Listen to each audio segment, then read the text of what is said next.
Three, two, one, start. May I come in, sir? Yes, come in. Uh, Please introduce yourself. Yes, sir. My name is Rahul Kumar. I am from Patna, Bihar. My father is a businessman. My mother is a housewife. I completed my board from Bihar board. I completed my 12th from Bihar board. I completed my graduation from Patna University. My master's from Patna University. I qualified my UGC NET. Now I'm pursuing my PhD, and my hobbies are playing cricket and listening to music. In my family, I have three sisters, and they all are studying. I belong from a humble background. That's also कितना stressful था ये self introduction. था कि नहीं? बहुत ज़्यादा stressful. पर आपको क्या लगता है कि ये इंट्रोडक्शन सही था? क्या राहुल कुमार ने सही तरीके से अपना इंट्रोडक्शन दिया? मुझे तो उसमें कई गलतियाँ नज़र आती हैं। गलतियाँ बहुत सारी हैं, अच्छे से बात करते हैं इसके बारे में। तो इसमें गलतियाँ ये हैं कि सबसे पहली बात ये है कि उन्होंने राहुल कुमार ने जितनी बार भी अपने बारे में कुछ भी बताया, वो हमेशा अपने इर्द-गिर्द देखते रहे, या तो दिस साइड या तो दैट वे। उनका आई कॉन्टैक्ट बहुत कम ही था जो पैनल्स के साथ लगातार बना रहा। तो सबसे पहली गलती तो ये है, ठीक है? उसके बाद क्या किया उन्होंने, अपना जो इंट्रोडक्शन स्टार्ट कहाँ से किया, 10th से स्टार्ट किया, 12th से स्टार्ट किया, ग्रेजुएशन उसके बाद जो भी उन्होंने किया, पर स्टार्टिंग कहाँ से की उन्होंने, क्लास 10 से उन्होंने स्टार्ट की। उसके बाद उन्होंने क्या बताया, अपने हॉबीज़ के बारे में भी बता दिया, उनके अपनी फैमिली में उनके पापा के, अपने फादर के ऑक्यूपेशन के बारे में बता दिया। उसके बाद उन्होंने अपने सिबलिंग्स के बारे में बताया। तो ये आपकी एकेडमिक प्रोफाइल है, ठीक है? ये आपकी एकेडमिक प्रोफाइल है। असिस्टेंट प्रोफेसर इंटरव्यू में पैनल आपको एक एकेडमिशियन के रूप में देखती है। वो आपको एक स्कूल स्टूडेंट के रूप में नहीं देख रही है। वो एक स्कूल स्टूडेंट, किसी स्कूल में एडमिशन का इंटरव्यू नहीं है। सो यहाँ पर सबसे पहले तो जब आप एंटर करें, यानी कि जो आप बाहर से जब आप एंटर करते हैं, पहले तो एक नॉक करें दरवाजे को।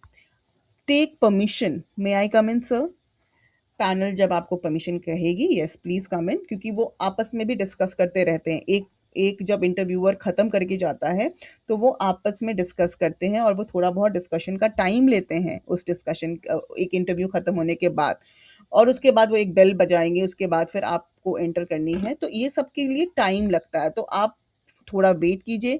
ये नहीं कि एक कैंडिडेट जब चला गया तो आप डायरेक्टली दूसरे आप रूम में एंटर कर जाइए।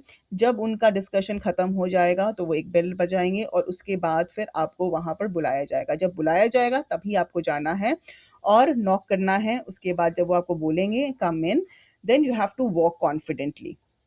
अब वॉक कॉन्फिडेंटली का क्या मतलब है कि आपको एक हल्की सी स्माइल लेकर जानी है, बहुत तेज़ी में नहीं जाना है दरवाजे के पास, आई मीन दरवाजे से अपने चेयर तक बहुत तेज़ी से नहीं जाना है।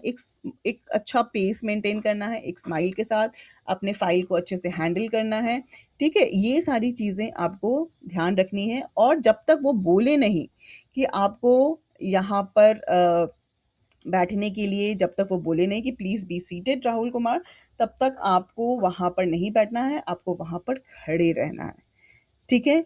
ये सारी चीज़ें तो आपको ध्यान में होनी चाहिए।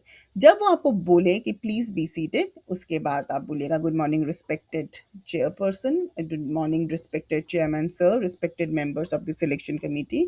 आप इस तरीके से आप एक अपना ग्रीटिंग्स दीजिएगा उनको। बैठने के टाइम पे you have to sit straight, straight, ठीक है? इस तरीके से नहीं, या एकदम ऐसे नहीं, लेथार्जिक नहीं। You have to sit, your posture has to be straight, hands on the lap, always remember. तो आई गेस ये समझ में आया। अब यहाँ पर एक डेमो की बात करते हैं। अब यहाँ पर एक मैं आपको डेमो बताऊँगी कि किस तरीके से राहुल कुमार का इंट्रोडक्शन होना चाहिए। कुछ जगह है, प्लेसेस और ये सब कुछ हाइपोथेटिकल है। यहाँ पे एक मतलब एक मान लीजिए कि उनका रिसर्च टाइटल ऐसा होगा और ये कुछ भी है। तो उस हिसाब से आइए एक डेमो देते हैं, ठीक है? Now how it goes like, good morning respected chairman sir, respected members of the selection committee. Thank you for giving me this opportunity.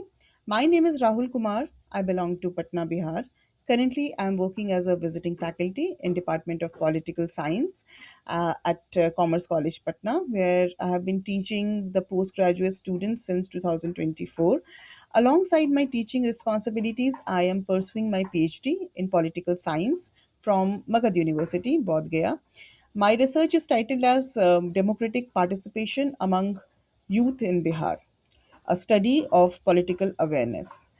Uh, through this research, I aim to understand how the political awareness, the social media, as well as the civic education influence the democratic participation among the young voters. I qualified my UGC NET in political science in the year 2023. Prior to that, I completed my master's degree in political science from Patna University and my bachelor's degree in political science from AN College, Patna, which is affiliated with Patliputra University. As a researcher, I have published two research papers in reputed peer reviewed journals, and I have presented my research at the national as well as the international academic conferences. These experiences have strengthened my academic writing and my presentation skills. Thank you so much. तो I hope ये भी आपको clear हो गया होगा, पर एक चीज़ का ध्यान रखिए कि ये सिर्फ़ एक डेमोन्स्ट्रेशन दिया है, एक मैंने एक डेमो दिया है कि आपको अपना इंट्रोडक्शन कैसे देना है, जिसमें आपको एक आइडियल स्ट्रक्चर जो है मैंने वो समझाने की कोशिश की है। आपको इसे वर्ड टू वर्ड याद नहीं करना है, ये एक फॉर्मेट है जिसको आपको फ़ॉलो करना है, जिसमें आप अपनी क्वालिफ़िकेशन, टीचिंग एक्सपीरियंस, अपने रिसर्च एरियाज़, अपने अचीवमेंट्स के हिसाब से आप उसमें इनकॉर्पोरेट कर सकते हैं, इस तरीके से आप तैयार कर सकते हैं। तो इस डेमो में हर चीज़ एक प्रॉपर एक क्रोनोलॉजी को मैंने फॉलो करने के लिए कहा है कि कहाँ से शुरू करना है, उसके बाद हमें कहाँ पर एंड करना है। तो इस तरह से लॉजिकल फ्लो होगा जो इंटरव्यूअर को अपनी एकेडमिक प्रोफाइल को आपको आसानी से समझाने में मदद मिलेगी। और ये भी आपने नोटिस किया होगा कि रिसर्च के बारे में मैंने सिर्फ टाइटल नहीं बताया है, बल्कि मतलब उन्होंने टाइटल भी बताया है, बल्कि एक दो लाइंस में उसका एक ऑब्जेक्टिव भी एक्सप्लेन किया गया है, जिससे पैनल को लगता है मतलब उनको उस रिसर्च के बारे में एक दो लाइन से थोड़ी और अंडरस्टैंडिंग मिलेगी कि क्या था वो बेसिकली वो रिसर्च। आइए अब आगे बढ़ते हैं।